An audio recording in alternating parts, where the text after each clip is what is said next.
नमस्कार दोस्तों, आज हम भारतीय साक्ष्य संहिता 2023 के एक इम्पॉर्टेंट टॉपिक मे प्रोज्यूम, शैल प्रोज्यूम और कंक्लूसिव प्रूफ के बारे में जानेंगे। फर्स्ट, मे प्रोज्यूम अनुमान कर सकती है, इसका हिंदी मतलब होता है जब न्यायालय को किसी फैक्ट को सत्य मानने या ना मानने की स्वतंत्रता होती है तो उसे मे प्रोज्यूम कहा जाता है। इसका अर्थ यह है कि अदालत अपने विवेक से यह तय कर सकती है कि वह उस साक्ष्य को मान्यता दे या नहीं दे। यदि स्थिति में अदालत को यह भी अधिकार होता है कि वह अतिरिक्त प्रमाणों को मांग सकती है।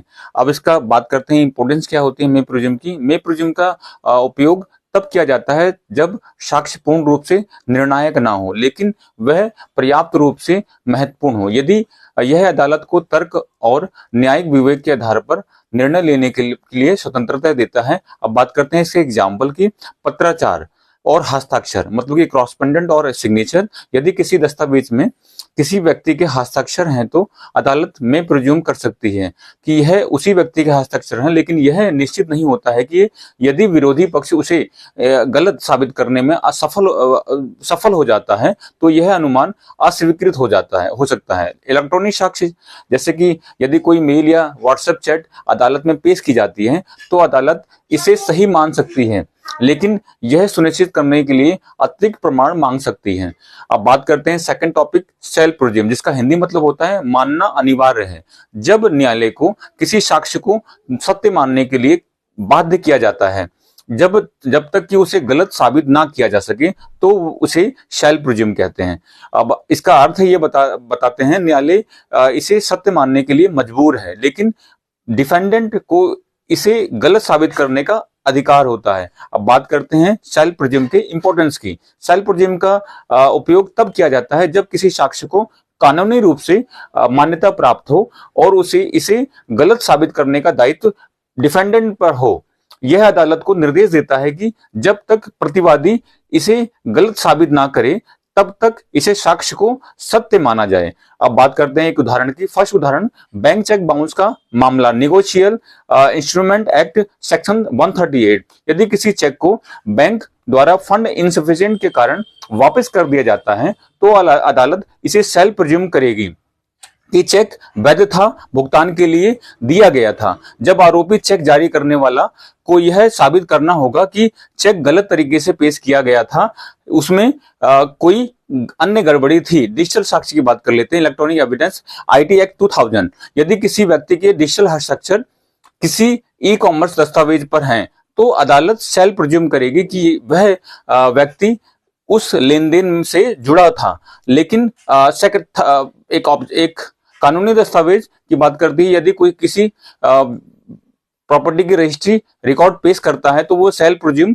होता है, लेकिन दस्तावेज अगर सही है जब तक प्रतिवादी उसे गलत साबित ना कर सके। आप सेकंड कंक्लूसिव प्रूफ की बात कर ली जाए। निश्चित प्रमाण पर जब किसी साक्ष्य को न्यायालय द्वारा अंतिम सत्य माना जाता है तो इसे किसी परिस्थिति में गलत साबित नहीं किया जा सकता, तो उसे कंक्लूसिव प्रूफ के रूप में कहा जाता है। इसका अर्थ यह होता है कि न्यायालय इसे सत्य मानने के लिए बाध्य है और इसे चुनौती नहीं दी जा सकती। अब इसकी इंपॉर्टेंस की बात कर ली जाए। कंक्लूसिव प्रूफ जो होता है उपयोग करने के लिए उन मामलों में किया जाता है जहां सरकारी प्रमाण पत्र, वैज्ञानिक प्रमाण या न्यायिक निर्णय अंतिम होते हैं।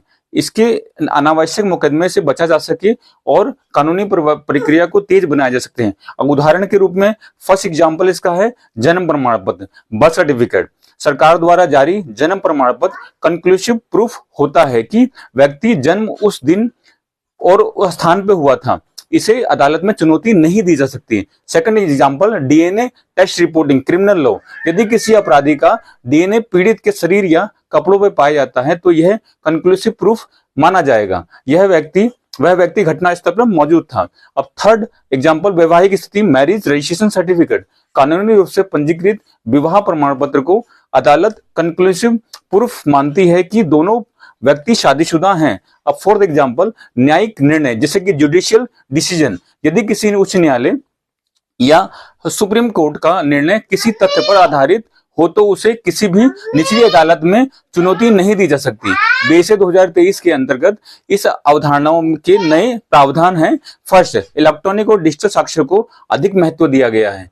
ईमेल, व्हाट्सएप चैट, डिजिटल दस्तावेज, जीपीएस डाटा आदि शैल प्रोज्यूम और कंक्लूसिव प्रूफ का श्रेणी में आ सकते हैं। सेकंड, डीएनए साक्ष्य और बायोमेट्रिक डाटा को अब कंक्लूसिव प्रूफ माना जाता है। थर्ड, साइबर क्राइम और डिजिटल धोखाधड़ी के मामले में शैल प्रोज्यूम का अधिक उपयोग किया जाएगा।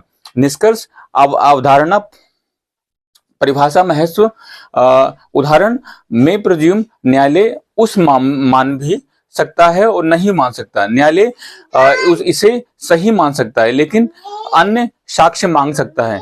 ईमेल, व्हाट्सएप, दस्तावेज के हस्ताक्षर।